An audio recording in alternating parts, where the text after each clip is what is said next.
Hi, this is Amy Wilhelmy, and you've reached Healing as the Messy Bitch. And today we're going to talk about something that is both really important and a bit uncomfortable, which honestly is where the best conversations usually live. Today's topic is decolonizing psychedelic therapy. And before anyone panics and thinks we're about to dive into a super dense academic lecture, don't worry. This is not that. It's more of a let's talk about how healing actually works and where these practices came from. And also a gentle reminder that Western psychology did not invent everything.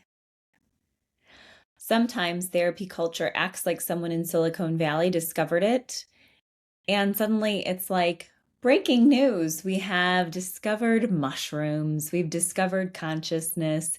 And meanwhile, Indigenous communities are sitting there like, yeah, we've been doing that for a few thousand years, but thanks for catching up. So let's talk about it. Right now, we're living in what researchers call the psychedelic renaissance.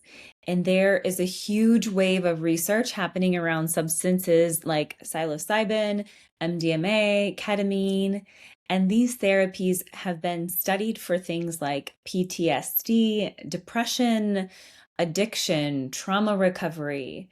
Now, one of the big ones that people talk about is psilocybin. The psilocybin is a compound found in psychedelic mushrooms. Researchers are finding that it can help people process trauma and depression in ways that traditional treatments sometimes can't.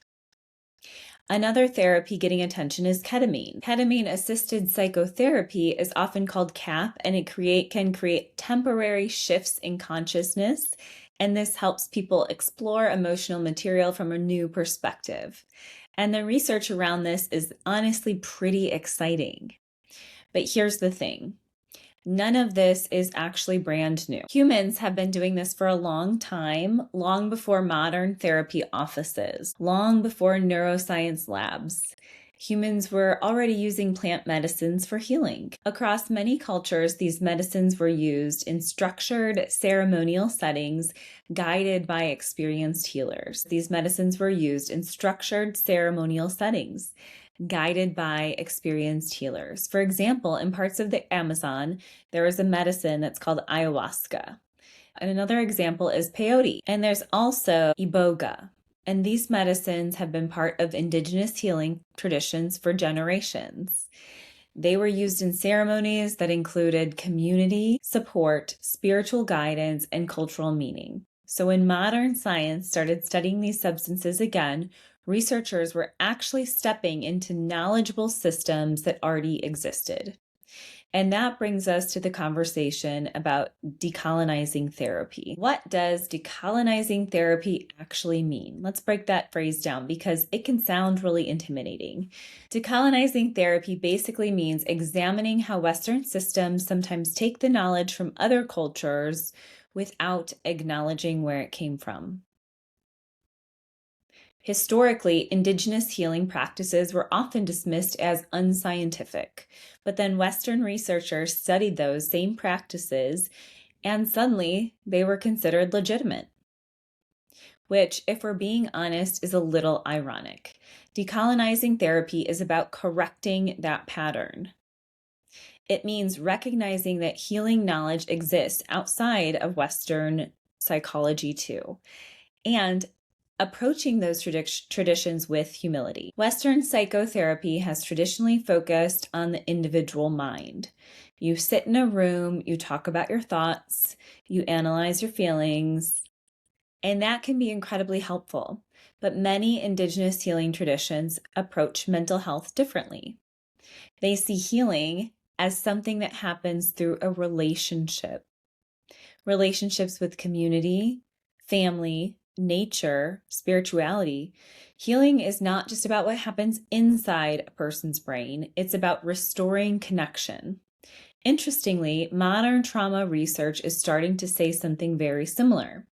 Trauma just doesn't affect thoughts, it affects the nervous system, the body, and our ability to feel safe with other people. So, in some ways, modern science is catching up to those ideas that have existed for centuries. Cultural humility is one concept that becomes really important here. This is one of my favorite ideas in therapy because it basically means that we stay curious. Even if we have training, even if we have degrees, even if we've read a lot of research, there are entire systems of knowledge that might not fully understand. And that's okay.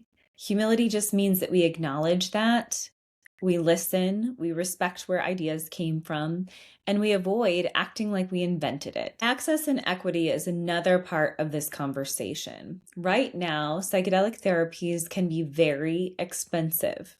Ketamine treatments can cost thousands of dollars.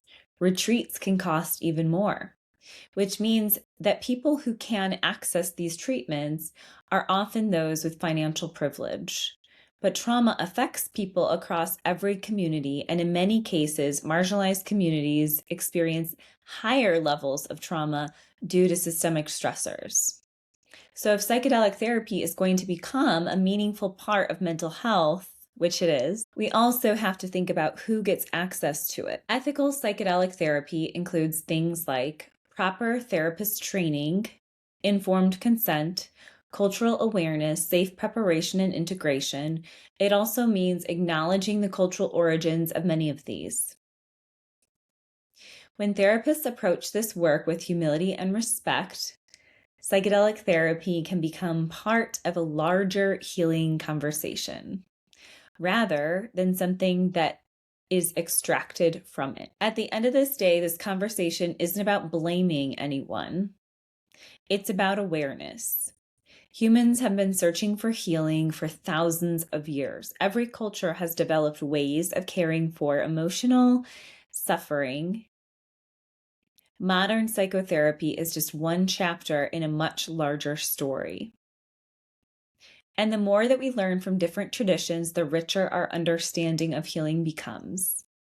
So if there's one takeaway from this today is this: healing doesn't belong to any one system.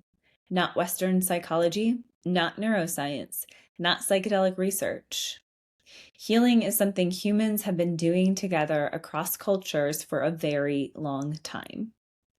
Our job as therapists is to simply approach that wisdom with curiosity, humility, and respect. Next time, we're going to talk about queer and trans affirming integrative therapy and how trauma-informed care can better support LGBTQ plus clients, because affirming therapy isn't about saying the right words. It's about understanding how identity, trauma, and healing actually intersect. And that conversation is a good one. I'll see you then.